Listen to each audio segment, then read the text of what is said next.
Hola amigos, no os quejaréis, me he venido hasta un arco romano. Bueno, seguramente Isaac Moreno Gallo vendrá y nos dirá que no lo es, pero me he venido hasta detrás de un arco romano a hablaros de lo que está pasando esta semana en los Estados Unidos, en Los Ángeles. Sabéis que hay una guerra campal entre activistas, inmigrantes y la Guardia Nacional de los Estados Unidos, porque Donald Trump está empeñado en poner en marcha sus planes de deportaciones al más alto nivel. De hecho, bueno, los movimientos de protesta que se han producido en Los Ángeles le han servido como excusa para mandar al ejército a reprimir esas manifestaciones. Y ahora hay un buen lío montado, y de eso quiero hablaros en el vídeo de hoy. Así que vamos con ello.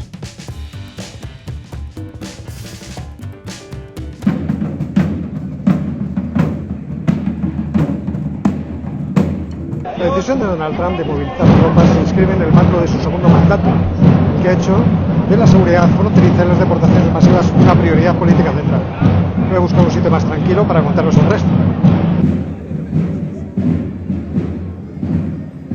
La Casa Blanca explicó que el objetivo del despliegue era proteger a los agentes del Servicio de Inmigración y Control de Aduanas, pero también al personal del gobierno federal que se veía afectado por las protestas e incluso las instalaciones del gobierno. Esta acción fue posible gracias al uso de una autoridad presidencial conocida como el Título 10, un mecanismo que permite que el presidente de los Estados Unidos ordene el despliegue de tropas federales sin la aprobación de los gobiernos estatales. Es una herramienta legal, pero poco habitual, y solo se ha utilizado en situaciones extremas que amenazan el orden público o que implican rebeliones. La decisión de Donald Trump, sin embargo, ha causado la protesta del gobernador Newsom, que aseguró estar trabajando para restaurar el orden sin necesidad de una intervención federal de este tipo. Las manifestaciones no fueron igualmente multitudinarias, pero en muchos casos han derivado en momentos de enfrentamiento y tensión con las fuerzas del orden, y lo habréis visto. Hay un montón de testimonios en los periódicos de acoso verbal y físico a los agentes federales y también de los manifestantes siendo expulsados de las calles de forma, digamos que no muy amable. La policía local ha intervenido en muchas ocasiones y en algunos momentos se ha recurrido a gases lacrimógenos, granadas aturdidoras para dispersar a los congregados, de tal forma que los manifestantes respondieron con fuegos artificiales y otros actos de resistencia. El viernes al menos hubo un herido entre los manifestantes.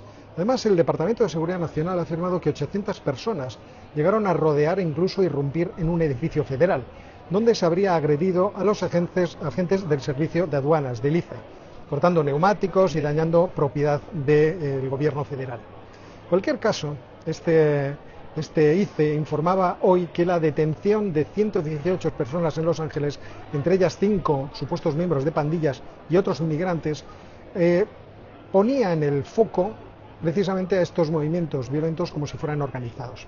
La agencia ha publicado en sus redes que continuaría con las operaciones a pesar de los manifestantes violentos. Por su parte, el fiscal federal del Distrito Central de California, Bill Isaili, anunció el arresto de más de una docena de manifestantes por obstruir a los agentes federales y ha advertido que podría haber más detenciones. Además, el FBI confirmó que estaba colaborando con el Departamento de Seguridad Nacional en operaciones migratorias, proporcionando inteligencia, apoyo técnico y participación en los arrestos que llaman de alto riesgo. En cualquier caso, el trasfondo de esta ofensiva es, como sabéis, la promesa electoral de Trump de asegurar la frontera y realizar deportaciones masivas. Este es el asunto, una de las piedras angulares de su campaña de reelección.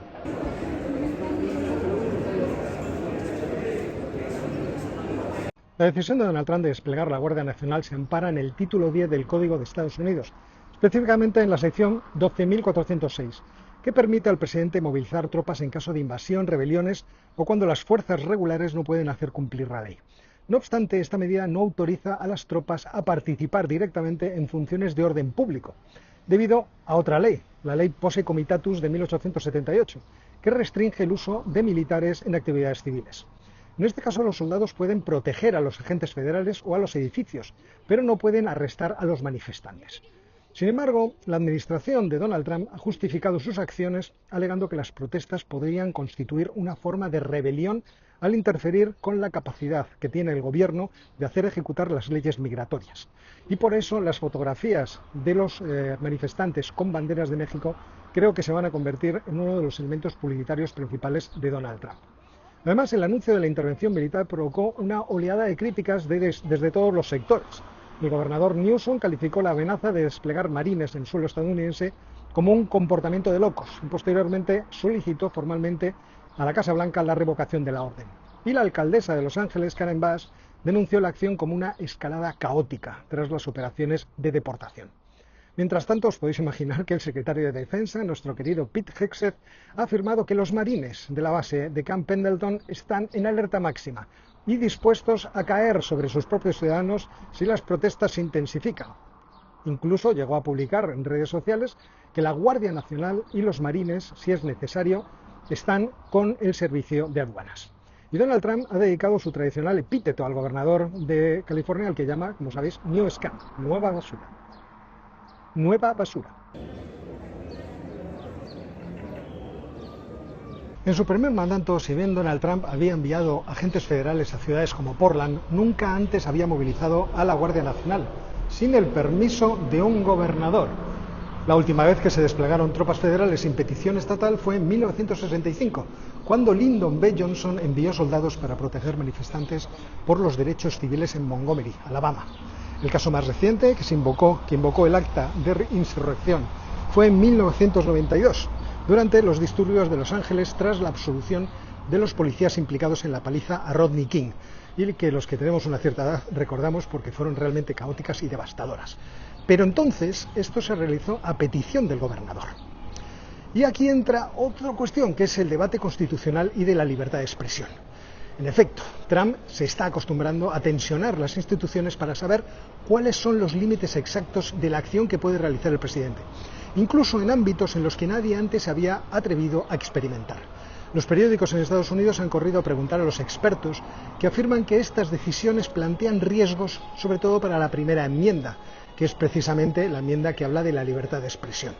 Es decir, aquí tenemos un peligro de represión, por ejemplo, de las manifestaciones, el discurso público y la actividad crítica hacia el gobierno, que se enfrenta a la afirmación de Donald Trump que lo que está produciendo es en realidad una rebelión.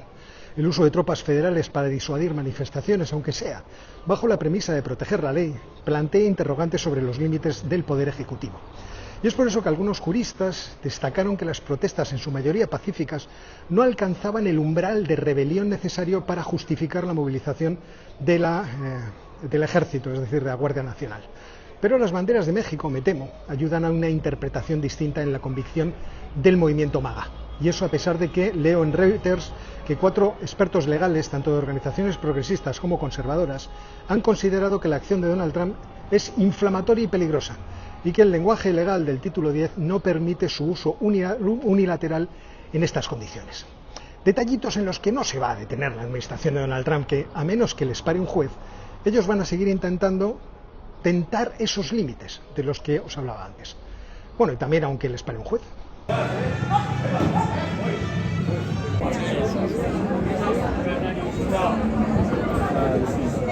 Mientras tanto, en el Congreso, división entre senadores demócratas y republicanos. El senador demócrata, que es Murphy, acusó a Trump de buscar dividir el país, y el presidente de la Cámara de Representantes, Mike Johnson, republicano, respaldó la medida afirmando que mantener la paz mediante la fuerza es un principio esencial de las democracias.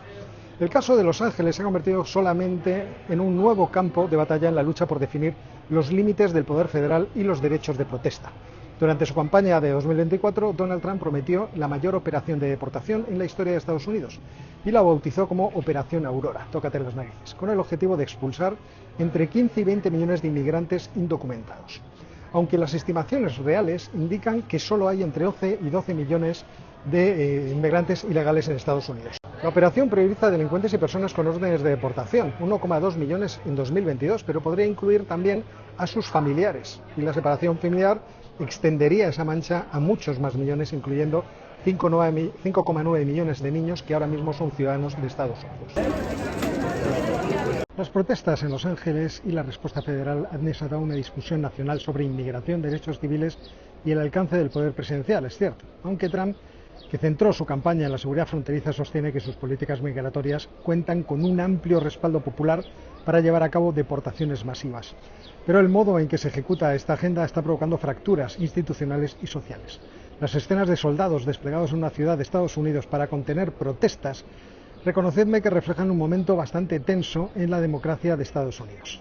La oposición entre el gobierno federal y el liderazgo de California, con Newsom a la cabeza, presagia nuevos conflictos legales y políticos. En última instancia, Este episodio pone en cuestión el equilibrio entre seguridad y libertad, entre orden y protesta, entre poder federal y autonomía estatal, y también habla de los derechos de esas enormes minorías de inmigrantes ilegales que durante muchos años han sido consentidos por las propias administraciones americanas. Lo que ocurra en los próximos días podría marcar un precedente duradero sobre cómo se gobierna en tiempos de crisis en Estados Unidos, pero también sobre cuál es el precio de la disidencia en la América de 2025. Y esto es todo lo que os quería contar hoy, que como veis estoy yendo y viniendo de un sitio para otro en labores muy interesantes que no os contaré porque os aburriría muchísimo. En cualquier caso, si el vídeo os ha parecido interesante, suscribiros al canal, activad las notificaciones, dadle al botón de like y tened por seguro que volveré con nuevos análisis de la actualidad geopolítica y de política internacional, porque el mundo no se detiene. Y por otra parte, ya sabéis, para defendernos de toda esta agitación no hay nada mejor que generar PIB. Yo estoy empeñado en ello, señores, aunque se me da fatal. Como siempre os digo, nos vemos muy pronto.